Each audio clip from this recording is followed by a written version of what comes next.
అరే చూసారా, flower బొకేలో microphone. ఇది మన రహస్యాలు తెలుసుకోవాలనే దురుద్దేశంతో ఆ నరరూప రాక్షసుడు కోట్లింగం గారు చేసిన పనే ఉంటుంది.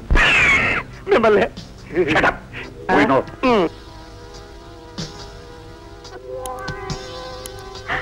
అరే, ఈ నెక్లెస్ లో కూడా ఉంది మైక్రోఫోన్. ఇది ఈగరెక్క మీద దోమగుడ్డు అబ్బన్నగాడు లేడు, వాడు చేసిన పని. నిన్నే ఏగరెక్క మీద దోమగుడ్డునా? కనీసం కోడిగుడ్డు అని అన్నానుంటే పరువులు దక్కేవి. వాళ్ళ రహస్యాలను తెలుసుకోవటానికి వాళ్ళ ఇంటి నిండా ఎక్కడ పడితే అక్కడ మైక్రోఫోన్స్ పెట్టేశాను. ఆ సంగతి వాళ్ళకి తెలియనే తెలియదు. మరి పెట్టిన చోటు ఏమైనా ఉందా? ఒక్క కారులో తప్ప అక్కడ పెట్టడానికి కుదిర్చావలేదు.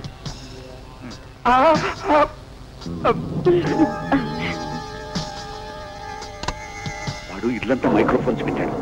వాడు మైక్రోఫోన్ పెట్టండి ఒక్క కారులోనే. అందుకని మనం ఏం మాట్లాడుకోవాలనుకున్నా కారులోనే. పద.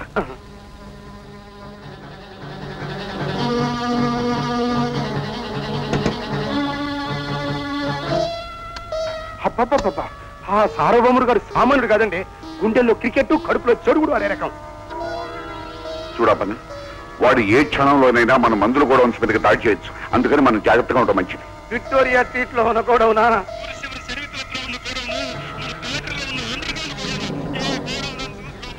ఇన్నాళ్ళు మనకు సాయం చేసిన ఆ డిఎస్పీ ధనంజయరావుని రంగంలోకి దించుతాను. ఆ సార్వభౌముడి మీద మద్ద కేసు పెట్టించి. ఆ డిఎస్పీ ఊళ్ళో ఉన్నాడా?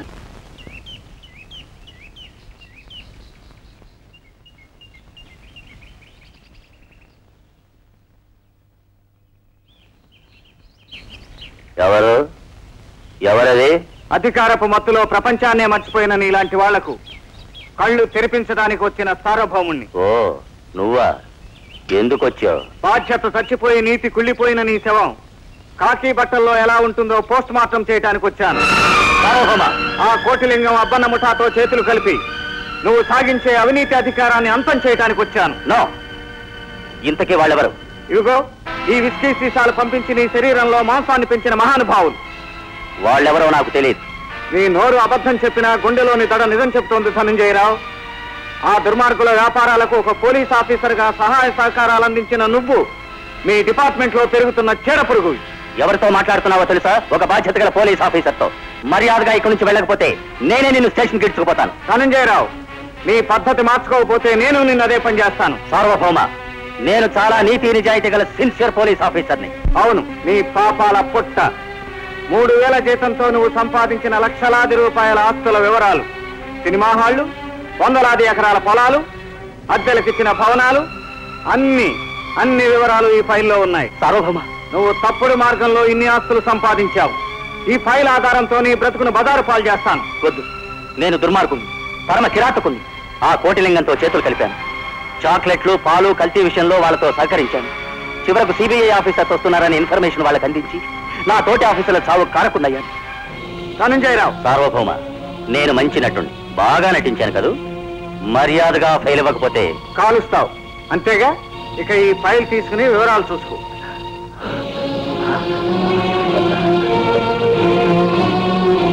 అన్యాయం, మోసం, అన్ని తెల్ల కాగితాలే. ఆ తెల్ల కాగితాలు అడ్డం పెట్టి నీ ఆయువు పట్టుని ఈ టేప్ రికార్డులో పెట్టేశాను. అన్నే మోసం చేస్తావా? ఆగో, గట్టిగా అరవకు. గుంటూరు మిరపకాయ కారంలో నా ఒళ్ళు మండిపోతుంది. ఇన్నాళ్ళు నువ్వు చేసిన మోసం, అన్యాయం, అక్రమాల ముందు ఇదెంత డిఎస్పీ గారు?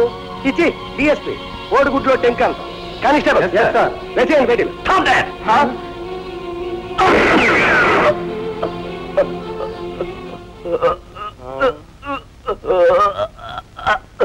గుండు కొట్టించుకున్నాను. ముందు కొంగితే కనుబొమ్మలు కూడా కత్తిరించి పారేశారంట. మన పొజిషన్ అది. ఆ డిఎస్పీ గారు అట్ట సస్తే ఇంకా మన పొజిషన్ ఏంటి అని.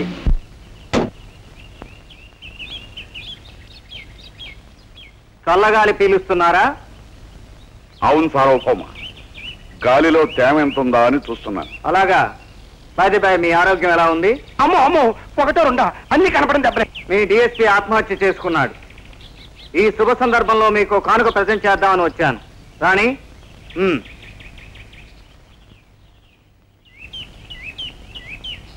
ఓ బ్యూటిఫుల్. చెవిలో పెట్టుకోవడానికి కాదబ్బన్నా, గుండెల్లో గుచ్చడానికి. మిస్టర్ కోటిలింగం, భార్గవ రక్తంలో తడిసిన ఎర్ర గులాబీ ఫోటో పేపర్లో వేయించావు కదూ. ఇది ఆ రక్తంలో పుట్టిన గులాబీ. చాక్లెట్లు తిని చనిపోయిన చిన్నారి పాప ఆశ నుంచి పుట్టిన గులాబీ. తెగిన నా చెల్లెలు నల్లపూసల నుంచి, చనిపోయిన జయదేవ్ మేధస్సు నుంచి పుట్టిన ఎర్ర గులాబీ. ఎరుపు రంగు ఆకలికే కాదు, అన్యాయాన్ని ఎదిరించే శక్తికి కూడా గుర్తు. అందుకే కానుగ్గా ఇచ్చాను. ఈ గులాబీ వాడిపోయేలోగా నువ్వు వాడిపోతావు. సార్వభౌమ, నిన్ను నా బూటుకాల కింద పడేసి ఎలా ఎలా నలిపి నలిపి చంపేస్తానో తెలుసా? ఇప్పటి వరకు ఈ బూటు 100 పీకలు నొక్కింది. ఇప్పుడు ఇది నొక్కబోయే 101వ పీక నీది.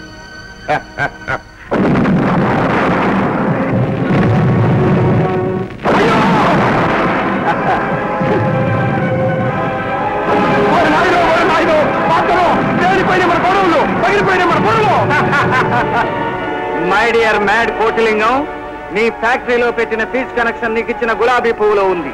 దాన్ని నీ కాళ్ళతో నువ్వే తొక్కుకున్నావు, నీ గోడౌన్స్ నువ్వే కూల్చుకున్నావు. అవును కోట్లింగం, మా నాన్న జయదేవ్ గారు నాకు అందించిన ఆస్తి ఈ ఫార్ములా.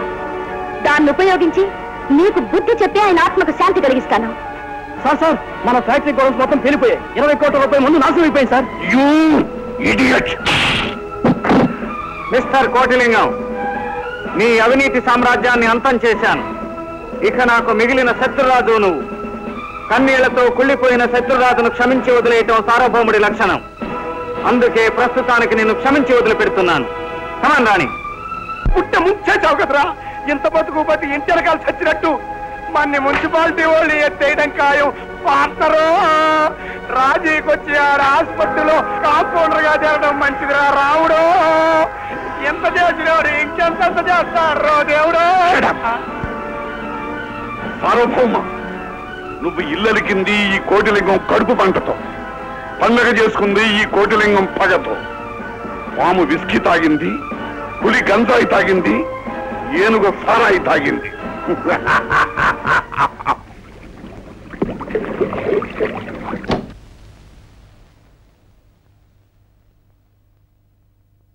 అన్నయ్య అన్నయ్య ఉష్ణ వచ్చేసాను. కళ్ళు తెర అన్నయ్య.